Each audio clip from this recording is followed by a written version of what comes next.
Teman-teman, kalian pasti udah gak asing lagi kan sama yang namanya BTS? Yap, boyband asal Korea Selatan yang isinya 7 member ini sempat jadi fenomena global banget loh teman-teman. Dari musiknya, konsernya, sampai fandomnya yang super besar, yaitu disebut ARMY. Tapi, tahu gak sih, selain berpengaruh di dunia hiburan, ternyata BTS juga punya dampak yang besar banget ke perekonomian Korea Selatan. Bahkan, beberapa peneliti menyebut mereka itu sebagai salah satu mesin ekonomi Korea. Karena kontribusinya itu bisa mencapai miliaran dolar per tahun, teman-teman. Gila banget gak sih? Nah, di video kali ini, aku bakal ngebahas tentang hiatusnya BTS dan bagaimana hal itu berpengaruh terhadap ekonomi Korea Selatan.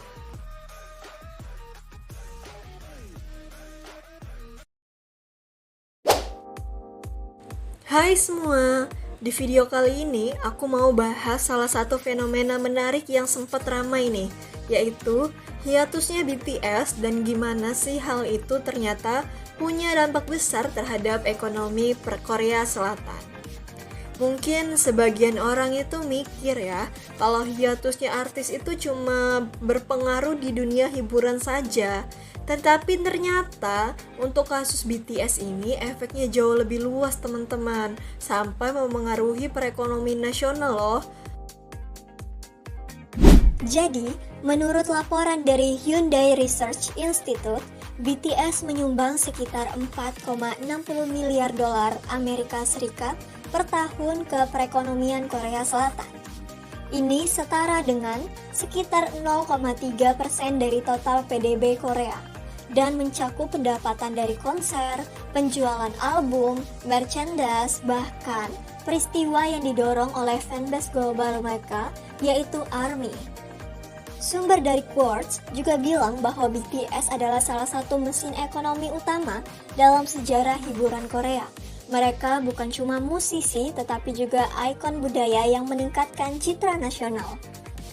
Nah, pas BTS mengumumkan kalau mereka mau hiatus di tahun 2022, reaksi publik dan pasar langsung kerasa banget nih teman-teman.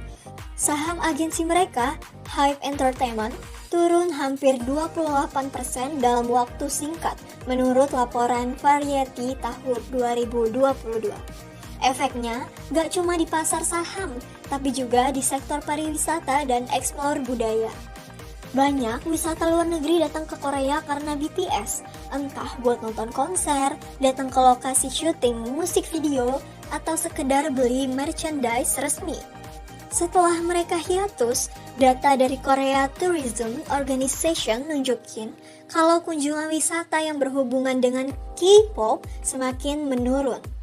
Menurut laporan Reuters tahun 2024, industri musik Korea mulai nyadar kalau terlalu bergantung pada satu grup besar itu beresiko.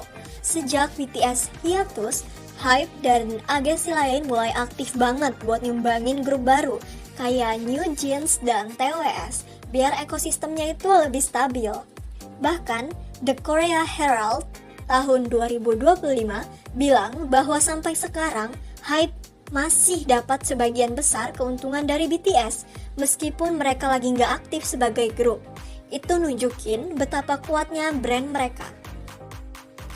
Kalau dilihat dari sisi pemerintah, fenomena ini juga jadi bahan refleksi. Korea Selatan sekarang fokus banget ke pengembangan kreatif ekonomi, yaitu ekonomi yang berbasis inovasi dan budaya. Jadi, bukan cuma BTS, tapi semua industri kreatif seperti musik, film, fashion, dan teknologi diharapkan bisa jadi sumber pertumbuhan ekonomi yang baru. Menurut artikel dari Mir tahun 2025, ini adalah langkah strategis supaya ekonomi budaya Korea gak cuma bergantung pada satu ikon besar, tetapi punya fondasi yang lebih luas lagi. Jadi, dari fenomena hiatusnya BTS ini, kita bisa lihat bahwa budaya pop bisa jadi kekuatan ekonomi nyata, tetapi juga punya sisi rapuh kalau terlalu bergantung pada satu sumber. Meskipun BTS lagi hiatus, dampak mereka masih terasa banget, baik di ekonomi, citra nasional, maupun generasi muda yang terinspirasi buat berkarya. Dan nantinya, ketika mereka comeback, kemungkinan besar efek positifnya ke ekonomi Korea juga bakal langsung melonjak lagi.